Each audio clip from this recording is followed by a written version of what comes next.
नमस्कार, जोहार। स्वागत है आपका झारखंड समाचार में। तो आइए जानते हैं झारखंड के हर छोटे बड़े शहर से जुड़े 15 फटाफट बड़ी खबरों को लेकर। इससे पहले यदि आप वीडियो को लाइक नहीं किए हो तो लाइक कर दीजिए और चैनल पर नए हो तो चैनल को सब्सक्राइब कर लीजिए। वही थोड़ा और समय मिलता तो राज्य के विकास के लिए बहुत कुछ करने की इच्छा थी। पूर्व सीएम चंपा सोरेन का छलका दर्द, बोलने मानना पड़ता है निर्णय। झारखंड के सीएम पद से हटने पर चंपा सोरेन का दर्द छलक पड़ा है। सीएम पद से इस्तीफा देने के बाद पहली बार अपने विधानसभा निर्वाचन क्षेत्र सरायकेला पहुंचे चंपा सोरेन ने कहा कि उन्हें थोड़ा और समय मिलता तो राज्य के विकास के लिए और भी बहुत कुछ करने की इच्छा थी। वहीं मीडिया से बात करते हुए चंपा सोरेन ने कहा कि काम करने वाले व्यक्ति की सभी इच्छाएं कभी पूरी नहीं होती। मैंने सीएम के रूप में अच्छा काम करने का प्रयास किया। हमने सभी जाति समुदाय के लोगों के लिए कई तरह की योजनाएं लाई। मैं कम समय में जितना काम कर पाया उससे संतुष्ट हूँ। क्या केजरीवाल की राह पर चलेंगे हेमंत सोरेन? झारखंड के सीएम अगर फिर हुए गिरफ्तार तो ये है 3 विकल्प। शिक्षक बहाली, पुलिस विभाग में भर्ती, जनजातीय भाषाओं पर आधारित शिक्षकों की भर्ती और मुख्यमंत्री अबुआ स्वास्थ्य बीमा योजना जैसी कई जन कल्याणकारी योजनाएं शुरू की। 21 से 50 वर्ष की उम्र की महिलाओं को हर महीने 1000 रुपए की आर्थिक मदद के लिए मुख्यमंत्री माई कुई यानी कि बहन बेटी योजना शुरू की। 200 यूनिट बिजली मुफ्त कराने का फैसला किया। इसका लाभ आम जनता को मिलेगा। शिक्षकों को नहीं बांट पाया नियुक्ति पत्र। चंपा सोरेन ने कहा कि उन्होंने हर विभाग में काम के लिए कैलेंडर बनाया। शेड्यूल के अनुसार मैंने खुद काम किया। जनजातीय भाषाओं के शिक्षकों की बहाली शुरू की, लेकिन इसका अफसोस है कि उन्हें नियुक्ति पत्र नहीं बांट पाया। जनजातीय भाषा साहित्य व अकादमी के गठन की प्रक्रिया भी शुरू की। हमने ज़्यादातर योजनाएं पटरी पर ला दी है। हमने जातीय जनगणना का निर्णय लिया और यह भी तय किया है कि कौन सा विभाग यह काम करेगा। झारखंड में विपक्ष मजबूत होगा या कमजोर? कई हेमंत सोरेन ने गलती तो नहीं कर दी, समझे 3 सियासी नफा नुकसान। उन्होंने कहा कि झारखंड अलग राज्य बनने के बाद जिस तरह विकास होना चाहिए था वह नहीं हुआ। पूर्व सीएम ने कहा कि पार्टी और संगठन में जो भी निर्णय लिया जाता है उसे मानना पड़ता है। मेरे बारे में जो भी निर्णय लिया गया है उसके अनुसार काम करूंगा। पद पर रहूं या न रहूं, जनता की सेवा करता रहूंगा। वही विधायकों का पर्याप्त आंकड़ा हेमंत सोरेन के पास। इस दिन होगा बहुमत परीक्षण। मुख्यमंत्री हेमंत सोरेन सोमवार को विधानसभा में बहुमत परीक्षण का सामना करेंगे। गुरुवार को उन्हें राज्यपाल सीपी राधाकृष्णन ने राजभवन में शपथ ग्रहण कराया था। इसके बाद विधानसभा का विशेष सत्र 8 जुलाई को आहूत करने की घोषणा की गई। वही हेमंत सोरेन के समक्ष विधानसभा में बहुमत साबित करने को लेकर कोई चुनौती नहीं है। इसकी वजह यह है कि सामान्य बहुमत से अधिक विधायकों का समर्थन उन्हें प्राप्त है। झारखंड विधानसभा के सदस्यों की कुल संख्या 81 है। 4 विधायकों ने लोकसभा के लिए निर्वाचित होने के बाद विधायकी छोड़ दी है। इसमें झारखंड मुक्ति मोर्चा की जोबा मांझी और नलिन सोरेन एवं भाजपा के मनीष जायसवाल और ढुलू महतो शामिल है। सीता सोरेन ने विधानसभा की सदस्यता से इस्तीफा दे दिया। जामा से झारखंड मुक्ति मोर्चा की विधायक रही सीता सोरेन ने विधानसभा की सदस्यता से इस्तीफा दे दिया है। वो पार्टी छोड़कर भाजपा में शामिल हो गई थी। हालांकि उन्हें दुमका संसदीय क्षेत्र से हार का सामना करना पड़ा। ऐसे में अभी विधानसभा में विधायकों की कुल संख्या 76 है। सामान्य बहुमत के लिए 39 विधायकों का समर्थन सरकार को चाहिए। 44 विधायकों के समर्थन का पत्र राज्यपाल को सौंपा। हेमंत सोरेन ने राज्यपाल को 44 विधायकों के समर्थन का पत्र राज्यपाल को सौंपा है। यह भी उल्लेखनीय है कि झामुमो के 2 विधायक लोबिन हेम्ब्रम और चमरा लेंडा अनुशासनहीनता की कार्रवाई के कारण लंबित है। इसके बावजूद बहुमत से अधिक का आंकड़ा सरकार के पक्ष में है। दोनों गठबंधन के विधायकों की बैठक में भी शामिल हुए थे। मांडू के विधायक जेपी पटेल भी साथ में। मांडू से भाजपा के विधायक जेपी पटेल भी गठबंधन दलों के विधायकों की बैठक में सम्मिलित हुए थे। उनका साथ भी सरकार को मिलेगा। जेपी पटेल ने लोकसभा चुनाव के दौरान कांग्रेस की सदस्यता ग्रहण की थी। उनके विरुद्ध भाजपा ने दल बदल की शिकायत स्पीकर न्यायाधिकरण में की है। तकनीकी तौर पर वे अभी भाजपा के विधायक है। कैबिनेट विस्तार पर सबकी निगाहें, ज़्यादा फेरबदल की गुंजाइश कम। हेमंत सोरेन बहुमत परीक्षण के बाद मंत्रिमंडल की विस्तार करेंगे।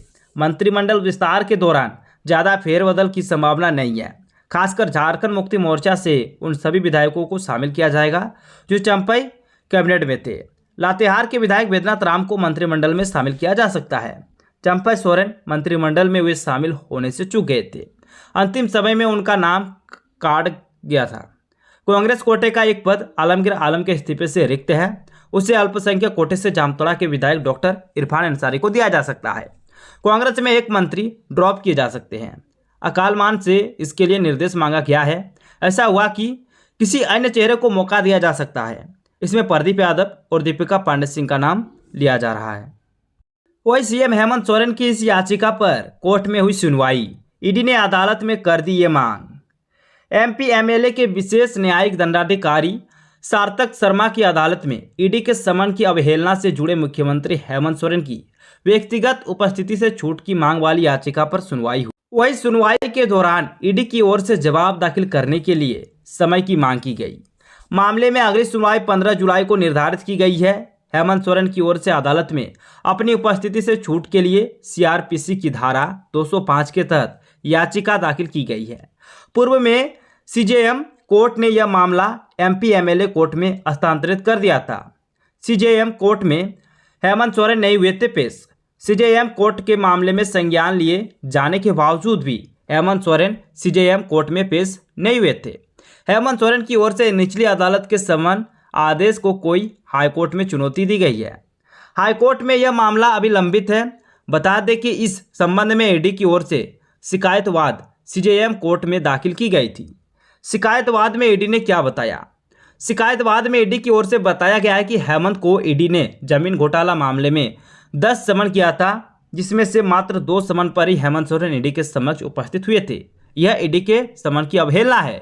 ईडी की ओर से यह भी कहा गया है कि दिल्ली के सीएम अरविंद केजरीवाल के समन मामले में ईडी ने दिल्ली में सीजेएम कोर्ट में शिकायतवाद दर्ज करवाई थी। उसी आधार पर यहां भी हेमंत सोरेन के खिलाफ शिकायतवाद दर्ज करवाई गई है। वहीं कल हेमंत सोरेन चौथी बार लाएंगे विश्वास प्रस्ताव। अब तक इतनी बार साबित कर चुके हैं बहुमत। सीएम हेमंत सोरेन चौथी बार सोमवार को झारखंड विधानसभा में विश्वास प्रस्ताव हासिल करेंगे। वे अब तक कुल 3 बार यानी 2 बार उप मुख्यमंत्री और 1 बार मुख्यमंत्री के रूप में विश्वास प्रस्ताव ला चुके हैं। वही सभी बार उस समय की उनकी सरकार ने बहुमत साबित किया। इससे पहले सियासी उथल पुथल के बीच उन्होंने पिछले वर्ष 5 सितंबर 2022 को मुख्यमंत्री रहते विधानसभा का विशेष सत्र बुलाकर विश्वास मत हासिल किया था। इनमें उन्हें 81 विधायकों में 48 का समर्थन प्राप्त हुआ था, जबकि भाजपा के सदन के बहिष्कार करने के कारण विपक्ष में शून्य वोट पड़ा था। झारखंड विधानसभा में 12 बार आ चुका है विश्वास प्रस्ताव। इस तरह झारखंड विधानसभा में सबसे अधिक बार विश्वास प्रस्ताव लाने का श्रेय उनके नाम है। झारखंड विधानसभा में अब तक लाए गए विश्वास प्रस्ताव की बात करें तो अब तक यह 12 बार विश्वास प्रस्ताव आ चुका है। इस वर्ष की बात करें तो सोमवार को इस वर्ष का दूसरा विश्वास प्रस्ताव आएगा। इससे पहले चंपा सोरेन के नेतृत्व में सरकार बनने के बाद उन्होंने 5 फरवरी को बहुमत हासिल किया था। झारखंड विधानसभा में अब तक 12 बार तत्कालीन सरकारों द्वारा लाए गए विश्वास प्रस्ताव में 9 बार सरकारों ने अपना बहुमत हासिल किया। 2 बार प्रस्ताव आने के बाद वोटिंग से पहले ही तत्कालीन मुख्यमंत्रियों ने अपना इस्तीफा दे दिया था। 1 बार वोटिंग की अनुमति नहीं दी गई थी। बताते चले कि झारखंड विधानसभा में अब तक 2 ही बार अविश्वास प्रस्ताव आया है। सबसे पहले लाए थे अविश्वास प्रस्ताव सबसे पहले तत्कालीन नेता प्रतिपक्ष स्टीफन मरांडी तथा विधायक फुरकान अंसारी ने 17 मार्च को 2003 को तत्कालीन मुख्यमंत्री बाबूलाल मरांडी के खिलाफ अविश्वास प्रस्ताव लाने की सूचना विधानसभा सचिवालय को दी थी, लेकिन अविश्वास प्रस्ताव आने से पहले ही बाबूलाल मरांडी ने उसी दिन मुख्यमंत्री पद से इस्तीफा दे दिया था। दूसरी बार नेता प्रतिपक्ष के रूप में अर्जुन मुंडा, विधायक सीपी सिंह तथा राधाकृष्णन किशोर ने 18 दिसंबर 2007 को तत्कालीन मुख्यमंत्री मधु कोड़ा के विरुद्ध अविश्वास प्रस्ताव लाया था, जो अस्वीकृत हो गया था। इसमें मधु कोड़ा सरकार ने अपना बहुमत साबित कर दिया था। कब कौन लाया विश्वास प्रस्ताव? विश्वास प्रस्ताव लाने की तिथि ये लाए हैं प्रस्ताव, नतीजा आप लोग देख ही सकते हो। 23 नवंबर 2000 जो कि बाबूलाल मरांडी मुख्यमंत्री और बहुमत साबित किया। 11 मार्च 2005 शिबू सोरेन मुख्यमंत्री, प्रोटेम स्पीकर द्वारा प्रस्ताव प्रस्तुत करने की अनुमति नहीं दी गई। 15 मार्च 2005 अर्जुन मुंडा मुख्यमंत्री, जिसमें बहुमत साबित किया गया। 14 सितंबर 2006 अर्जुन मुंडा मुख्यमंत्री, बहुमत नहीं होने के कारण सदन में इस्तीफा की घोषणा। 20 सितंबर 2006 मधु कोड़ा मुख्यमंत्री, बहुमत साबित किया। 29 अगस्त 2008 स्टीफन मरांडी संसदीय कार्य मंत्री, बहुमत से स्वीकृति। 7 जनवरी 2010 रघुवर दास संसदीय कार्य मंत्री, बहुमत से स्वीकृत। वही 30 मई 2010 सुदेश महतो उप मुख्यमंत्री, बहुमत नहीं होने के कारण मुख्यमंत्री शिबू सोरेन का इस्तीफा। 14 सितंबर 2010 हेमंत सोरेन उप मुख्यमंत्री, बहुमत से स्वीकृति। 18 जुलाई 2013 हेमंत सोरेन उप मुख्यमंत्री, बहुमत से स्वीकृति। 5 सितंबर 2022 हेमंत सोरेन मुख्यमंत्री, बहुमत साबित किया। 5 फरवरी 2024 चंपा सोरेन मुख्यमंत्री, बहुमत साबित किया। वही पूर्व मंत्री आलमगीर आलम ने विशेष सत्र में भाग लेने की मांगी अनुमति। सोमवार को हेमंत सोरेन सरकार का है फ्लोर टेस्ट। राज्य के पूर्व मंत्री आलमगीर आलम ने 8 जुलाई को आहूत विधानसभा के विशेष सत्र में भाग लेने की अनुमति पीएमएलए कोर्ट से मांगी है। इसको लेकर आलमगीर ने अपने अधिवक्ता के जरिए विशेष कोर्ट में याचिका दाखिल की है। इस याचिका पर सोमवार को सुनवाई होगी। टेंडर घोटाले से जुड़े मनी लॉन्ड्रिंग केस में ईडी ने आलमगीर आलम को प्रवर्तन निदेशालय ने 15 मई को गिरफ्तार किया था। फिलहाल वह न्यायिक हिरासत में है। ईडी उनके खिलाफ आरोप पत्र भी दाखिल कर चुकी है, जिस पर कोर्ट जल्द संज्ञान ले सकता है। 8 जुलाई को झारखंड विधानसभा का विशेष सत्र आहूत है। इसमें मुख्यमंत्री हेमंत सोरेन बहुमत साबित करेंगे। फ्लोर टेस्ट में शामिल होने के लिए आलमगीर आलम ने कोर्ट से अनुमति मांगी है। उनकी ओर से हाईकोर्ट और सुप्रीम कोर्ट के कई आदेश का हवाला देकर विधानसभा सत्र में शामिल होने की अनुमति मांगी गई है। वही फ्लोर टेस्ट से पहले सीएम आवास में गठबंधन के विधायकों की अहम बैठक। झारखंड में हेमंत सोरेन के शपथ लेने के बाद भी सियासी उठापटक जारी है। राज्यपाल सीपी राधाकृष्णन ने हेमंत सोरेन की सरकार बनाने का न्योता दिया है। राज्यपाल सीपी राधाकृष्णन ने एक हफ्ते से पहले फ्लोर टेस्ट में बहुमत साबित करने को कहा है। इस पर झारखंड कांग्रेस अध्यक्ष राजेश ठाकुर ने बोला कि राज्यपाल ने जो न्योता दिया उसमें एक हफ्ते में फ्लोर टेस्ट करने को कहा गया है। गठबंधन के सभी विधायक मुख्यमंत्री के साथ हैं और उन्हें विधायक दल का नेता चुना है। गठबंधन की ओर से 7 जुलाई को फ्लोर टेस्ट में रणनीति तय करने के लिए सीएम आवास में बैठक बुलाई गई है। 4 जुलाई को हेमंत सोरेन ने ली थी शपथ। गठबंधन की बैठक में हेमंत सोरेन को विधायक दल का नेता चुना गया था। इसके बाद 3 जुलाई को पूर्व सीएम चंपा सोरेन ने राज्यपाल को अपना इस्तीफा दे दिया था। इसके बाद हेमंत सोरेन ने 4 जुलाई को मुख्यमंत्री पद से और गोपनीयता की शपथ ली। हेमंत सोरेन ने अकेले ही शपथ ली थी। इसके साथ किसी विधायक ने शपथ नहीं ली थी। इसी को लेकर रविवार को सीएम आवास में बैठक होगी, जिसमें फ्लोर टेस्ट को लेकर रणनीति बनाई जाएगी। अभी किसके कितने हैं विधायक? गठबंधन के पास फिलहाल कुल 43 विधायक हैं। 5 विधायक या तो लोकसभा चुनाव में संसद बन चुके हैं या तो पार्टी छोड़ चुके हैं। वही बीजेपी के पास 24 विधायक है। 2 विधायक मनीष जायसवाल और ढूलू महतो संसद बन गए हैं। वही आजसू के पास 3 और एनसीपी के पास 1 विधायक है। 2 निर्दलीय विधायक का बीजेपी के खेमे में है। 29 जून को आए थे जेल से बाहर। हेमंत सोरेन को हाईकोर्ट ने बड़गाय जमीन घोटाले में राहत देते हुए जमानत दे दी थी। कोर्ट ने कहा कि ईडी के पास कोई बहुमत नहीं है जिससे यह माना जाए कि हेमंत सोरेन घोटाले में लिप्त है। जेल से बाहर आते ही यह अटकलें तेज हो गई थी कि हेमंत की फिर से ताजपोशी हो सकती है। इसके बाद बैठक में उन्हें नेता चुन लिया गया और 4 जुलाई को उन्होंने तीसरी बार सीएम पद की शपथ ली। 11 जिलों में भारी बारिश की चेतावनी। अब तक 50% कम हुई वर्षा। झारखंड में मानसून पूरी तरह एक्टिव है। मौसम विभाग ने 11 जिलों में आज भारी बारिश को लेकर येलो अलर्ट जारी किया है। इसमें साहिबगंज, गोड्डा, पाकुड़, दुमका, देवघर, गिरिडीह, कोडरमा, हजारीबाग, चतरा, पलामू और गढ़वा शामिल है। राज्य में 11 जुलाई तक बारिश की संभावना जताई गई है। राज्य में पिछले 24 घंटे के मौसम पर नजर डालें तो कई जगह में भारी बारिश दर्ज की गई। राज्य में सबसे अधिक बारिश 76 mm गढ़वा के वरडीहा में दर्ज की गई है, जबकि गोड्डा सबसे गर्म जिला रहा। यहाँ का तापमान 35.37 डिग्री सेल्सियस दर्ज किया गया। रांची का पारा 23.5 डिग्री सेल्सियस दर्ज किया गया। आंकड़े के मुताबिक अब तक राज्य में 50% कम बारिश हुई है।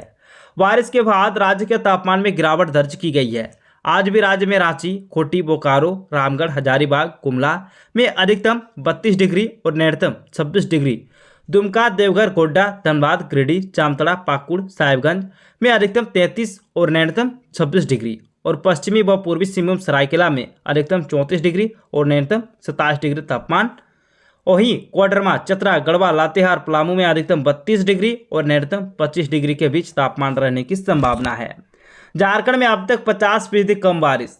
राज्य के जिन जिलों में अब तक सामान्य से कम बारिश हुई है, बारिश में 50% से अधिक की गिरावट है। मौसम विभाग ने संभावना जाहिर की है कि जुलाई में अच्छी बारिश होगी। पाकुड़ में इस मानसून सीजन में सबसे कम बारिश हुई है। पाकुड़ में अब तक 63.9 मिमी बारिश हुई है, जबकि इस समय तक यहाँ 236.7 मिमी बारिश होती थी। यहाँ 78% बारिश की कमी है। वहीं निशिकांत दुबे ने बताया झारखंड सरकार के गिरने की तारीख, कहा मेरी यह भविष्यवाणी भी सच होगी। 2019 में गोड्डा में आचार संहिता उल्लंघन के एक मामले में शनिवार को एमपी एमएलए मोहित कुमार की अदालत ने गोड्डा सांसद डॉक्टर निशिकांत दुबे को साक्ष्य के अभाव में बरी कर दिया। बरी होने के बाद निशिकांत दुबे ने बड़ा बयान दिया है। 2.5 महीने के भीतर झारखंड में चुनाव होगा। निशिकांत दुबे अदालत से बाहर आने के बाद संसद ने कहा कि 2.5 माह के अंदर विधानसभा का चुनाव होगा और नए साल में भाजपा के हाथ में सत्ता होगी। पिछले दिनों कई भविष्यवाणी की थी, सारी सच हुई है। कहा था कि कल्पना सोरेन जैसे ही विधायक बनेगी, चंपा सोरेन को सीएम पद का त्यागना पड़ेगा। हेमंत सोरेन परिवारवाद की वजह से मुख्यमंत्री बन गए। अब मेरी एक नई भविष्यवाणी यह है कि झारखंड में 2-2.5 महीने में विधानसभा चुनाव होंगे और इसके बाद राज्य में भारतीय जनता पार्टी की सरकार बनेगी।